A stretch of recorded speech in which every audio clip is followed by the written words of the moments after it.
বাংলাদেশ পানি উন্নয়ন বোর্ডে নতুন চাকরির নিয়োগ বিজ্ঞপ্তি প্রকাশিত হয়েছে। আজকে আমি সেই নিয়ে কথা বলবো। ভিডিওটি শুরু করার আগে তুমি যদি আমার চ্যানেলের নতুন হয়ে থাকো তাহলে আমার চ্যানেলটি অবশ্যই সাবস্ক্রাইব করবে। তোমরা দেখতে পাচ্ছ এখানে সর্বমোট 2টি পদে নিয়োগ বিজ্ঞপ্তি প্রকাশ করেছে। একটা হচ্ছে অফিস সহায়ক আর একটা হচ্ছে ওয়ার্ক অ্যাসিস্ট্যান্ট। অফিস সহায়কে টোটাল 284 জন লোক নিয়োগ করবে এবং ওয়ার্ক অ্যাসিস্ট্যান্ট পদে টোটাল 468 জন লোক নিয়োগ করবে। অফিস সহায়কে আবেদন ফি 50 টাকা, ওয়ার্ক অ্যাসিস্ট্যান্টে আবেদন ফি হচ্ছে 100 টাকা। অফিস সহায়কে যোগ্যতা হচ্ছে এসএসসি পাস এবং ওয়ার্ক অ্যাসিস্ট্যান্টে শিক্ষাগত যোগ্যতা লাগবে এইচএসসি পাস মানে ইন্টার পাস। তো এখন আমি দেখাবো কিভাবে আবেদন করতে হয়। এই নিয়োগ বিজ্ঞপ্তিটি দেখতে চাইলে অথবা আবেদন করতে চাইলে সর্বপ্রথম যে কোনো একটি ব্রাউজারে চলে যেতে হবে। ব্রাউজারে গিয়ে টাইপ করবে জবস BWDB, এটা লিখে সার্চ করলেই প্রথমে যে লিঙ্কটি দেখতে পাবে এই যে jobs.bwdb.gov.bd, এটার উপরে ক্লিক করতে হবে। এরপরে এই পেজটি তোমরা দেখতে পাবে।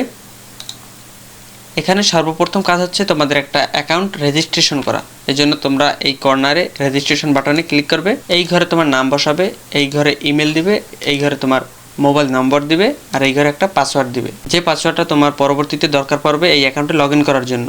সবকটা ঘর পূরণ করার পরে তোমরা রেজিস্ট্রিকরণ এই বাটনে ক্লিক করবে। এরপর তোমাদের মোবাইলে একটা ওটিপি চলে যাবে, যেই নাম্বারটা ব্যবহার করেছো সেই নাম্বারে, সেই ওটিপিটা এখানে বসাবে। এরপরে ভেরিফাই করুন এই বাটনে ক্লিক করো। তোমাদের অ্যাকাউন্ট কমপ্লিট। এখন হচ্ছে তোমাদের বায়োডাটা বা তোমাদের বৃত্তান্ত, জীবন বৃত্তান্তগুলো এখানে বসাতে হবে প্রোফাইলে। তো এই কারণে এইখানে বায়োডাটা এই বাটনে ক্লিক করতে হবে। এরপরে এডিট বায়োডাটা এই বাটনে ক্লিক করবে।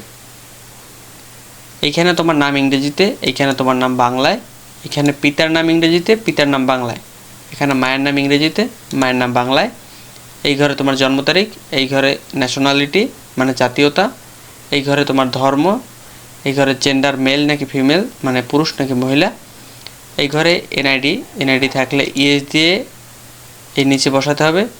এই ঘরে জন্ম নিবন্ধন নম্বর, এইখানে জন্মস্থানের জেলা বসাবে, এইখানে বৈবাহিক অবস্থা দিবে, বিবাহিত নাকি অবিবাহিত নাকি ডিভোর্স, এগুলো যেটাই হোক সেটা এখানে বসাবে। এই ঘরে রক্তের গ্রুপটা সিলেক্ট করবে। যদি তুমি এই পানি উন্নয়ন বোর্ডে চাকরি করে থাকো বর্তমানে তাহলে তুমি এখানে ইয়েস দিবে, না হলে নো।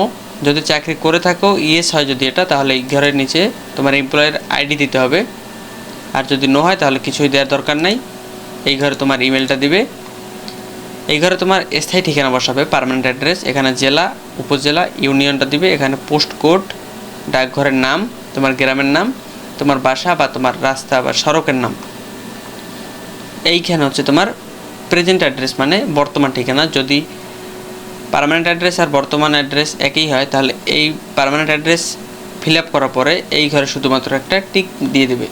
আর যদি আলাদা হয় তাহলে দুইটি আলাদা আলাদাভাবে বসাবে।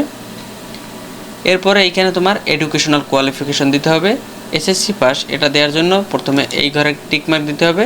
টিকমার্ক দিলে এগুলো তোমার এলিজিবল হবে পূরণ করার জন্য। এখানে এক্সামিনেশন এসএসসি নাকি দাখিল এটা সিলেক্ট করবে। এখানে কোন গ্রুপ সেটা দিবে।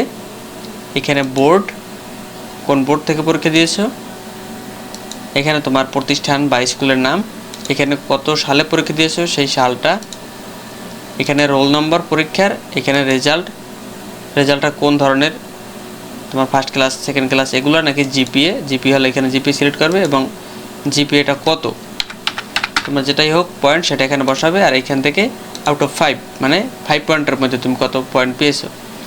এরপরে যদি এইচএসসি এর ইনফরমেশন দিতে চাও বা এইচএসসি পাস করে থাকো তাহলে এই ঘর টিকমার্ক দিয়ে এটা পূরণ করবে।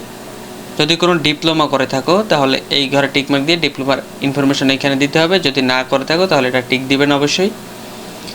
এরপরে গ্র্যাজুয়েশন যদি তোমার কমপ্লিট হয়ে থাকে মানে ডিগ্রি অনার্স এগুলো যদি করে থাকো তাহলে এই ঘরে টিকমার্ক দিয়ে এখানে তথ্যগুলো দিতে হবে। যেমন এখানে কোন ধরনের পরীক্ষা দিয়েছো, অনার্স নাকি ডিগ্রি, এগুলো অনার্স হলে এই যে স্নাতক সম্মান, আর যদি স্বাভাবিক ডিগ্রি হয় বা পাস কোর্স তাহলে স্নাতক পাস দিবে। তারপরে কোন সাবজেক্টের উপর অনার্স করেছো বা কোন সাবজেক্টে ডিগ্রি পড়েছো সেই বিষয়টা এখানে সিলেক্ট করবে। এরপরে এখানে তোমার বিশ্ববিদ্যালয়ের নাম, যেমন জাতীয় বিশ্ববিদ্যালয় হতে পারে বা যে বিশ্ববিদ্যালয় হোক সেইটা এখানে বসাবে। এরপরে তোমার প্রতিষ্ঠানের নাম, তুমি কোন কলেজে পড়েছো সেই কলেজটার নাম এখানে দিবে। পাসিং ইয়ার, তুমি কত সালে এই গ্র্যাজুয়েশন পাস করেছো, গ্র্যাজুয়েশন ফাইনাল ইয়ারে তোমার রোল নাম্বার দিবে এখানে। এখানে রেজাল্টটা কোন ধরনের জিপিএ সিজিপিএ দিবে। এখানে টোটাল কত মার্ক পেয়েছো এবং আউট অফ কত, আউট অফ অবশ্যই 4 হওয়ার কথা। এরপর পোস্ট গ্রাজুয়েশন যদি থাকে বা মাস্টার যদি থাকে এখানে ইনফরমেশন দিবে টিকমার্ক দিয়ে, না থাকলে না। তোমার যদি কম্পিউটার স্কিল থাকে তাহলে এই ঘরে ইয়েস দিয়ে কোন বিষয়ের উপর তোমার স্কিল আছে, যেমন office application, database, graphics design এগুলো বসাবে। আর যদি না থাকে তাহলে নো। যদি তুমি কোনো চাকরি করে থাকো বা অভিজ্ঞতা থাকে তাহলে এইখানে টিকমার্ক দিয়ে এই ঘরে তোমার ইনফরমেশন বসাতে পারো, না থাকলে টিক দেওয়ার দরকার নেই। যদি কোনো কোটা থাকে সেই কোটাটা এখানে সিলেক্ট করবে। এরপরে এইখানে ক্লিক করে তোমার একটা ফটো আপলোড করবে। এখানে যে ফটোটা অবশ্যই 300 পিক্সেল হতে হবে এবং একটা সিগনেচার নিতে হবে যেটা 300 পিক্সেল 80 পিক্সেল। এটা ওপেন করার পরে এই ঘরে টিকমার্ক দিয়ে সেভ অ্যান্ড অ্যাপ্লাই বাটনে ক্লিক করলেই তোমার প্রাথমিক আবেদন কমপ্লিট। এই বাটনে ক্লিক করার পরে এরকম একটা পেজ দেখতে পাবে যেখানে তোমাদের প্রোফাইলটা কমপ্লিট হয়ে যাবে। এরপরে তুমি যে পদে আবেদন করতে চাও, অফিস সহায়ক হোক কিংবা ওয়ার্ক অ্যাসিস্ট্যান্ট হোক, সেই পদের সামনে যে এখনই আবেদন করুন বাটনটি আছে সেটাতে ক্লিক করুন। এরপরে উপরে দেখতে পাবে এখনই অ্যাপ্লাই করুন, এরকম একটা বাটন আছে, এই বাটনে আবার ক্লিক করতে হবে।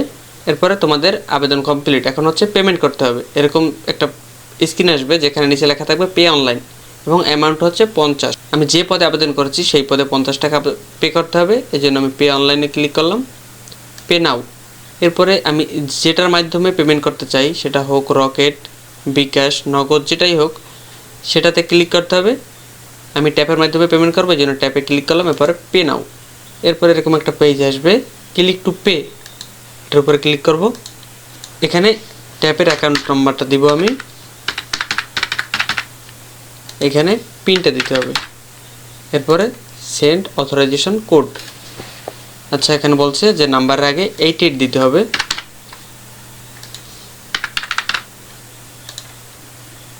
আমার ওই ট্যাপের অ্যাকাউন্টে একটা ওটিপি যাবে, সেই ওটিপিটা এখানে বসাতে হবে। এরপরে প্রসেস ট্রানজ্যাকশন, পেমেন্ট কমপ্লিট। এরপরে এরকম একটা পেজ আসবে আবার, মানে তোমাকে আবার সেই প্রোফাইলে নিয়ে যাবে এবং এখানে দেখাবে আমি যে পদে আবেদন করেছি। এখানে লেখা আছে অফিস সহায়ক, দাখিলের তারিখ, ফি হয়েছে এত টাকা, আবেদন সম্পূর্ণ হয়েছে। আমি চাইলে এখান থেকে ফর্মটা দেখে নিতে পারি। ডেস্কটপে সেভ করলাম, এখান থেকে আমি কপিটা দেখে নিতে পারি। এই যে আমি যে পদে আবেদন করেছি সেই কপিটাই। তো আজকের ভিডিওটা এই পর্যন্ত। যদি ভিডিওটার দ্বারা সামান্য উপকৃত হও তাহলে ভিডিওটি অবশ্যই একটি লাইক করবে এবং বুঝতে যদি কোনো অসুবিধা থাকে কিংবা কোনো প্রশ্ন থাকে তাহলে আমাকে অবশ্যই কমেন্ট করে জানাবে, রিপ্লাই দেওয়ার চেষ্টা করব। সকলকে ধন্যবাদ দিয়ে ভিডিওটি শেষ করছি।